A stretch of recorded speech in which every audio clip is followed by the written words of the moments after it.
Time is now just turned to 5:53 on this Thursday morning, and here's what you need to know before you go. Some Duluth residents are asked to boil their water this morning. According to the city, the notice impacts the Lakeside neighborhood between 43rd Avenue East and 54th Avenue East, from Norwood Street up to Skyline.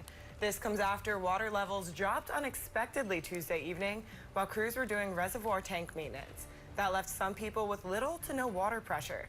The city is testing the water to confirm it's safe for drinking. Those results are expected tomorrow. While the city does believe the water is safe, in the meantime, residents in that area are still asked to boil water before consuming it. A Duluth man is headed to prison after preying on and having sex with a minor. 33-year-old Dylan Reyna was sentenced to 22 years behind bars. Reyna was already a convicted sex offender when he targeted and picked up a child from a Duluth park back in 2022. According to federal investigators, Reyna knew that child was vulnerable and had already endured abuse. He then manipulated the minor victim into having sex with him. An investigation by the FBI, Duluth Police, and Hermantown Police ended the abuse and put Reyna in federal prison. A truck crashed into an Iron Range motel yesterday, causing significant damage. These pictures, sent in from a witness, showing a truck partially inside the Cokes Motel around 3 p.m.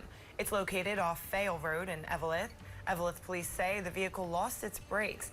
Thankfully, the driver, who was the only person in the vehicle, was not hurt, and no one was in the room where the truck caused the most damage. Download our Northern News Now app to stay updated on the story. A third Republican has entered the race for Minnesota governor. State Representative Kristen Robbins, representing Maple Grove, announced her campaign yesterday.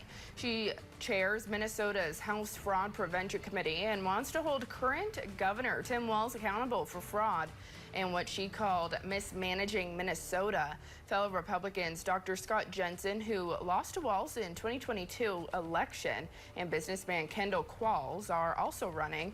Walz has not officially said whether he plans to seek re-election. The governor's seat will be on the ballot in November 2026.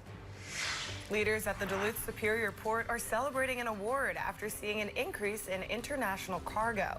The Duluth Superior Port received a Robert J. Lewis Pacesetter Award. That recognition is for an increase in international cargo. The Twin Ports saw a 17.4% jump in international tonnage in 2024 compared to 2023. The award program was established in 1992 by the Great Lakes St. Lawrence Seaway Development Corporation. This is the 18th time the Duluth Superior Port has received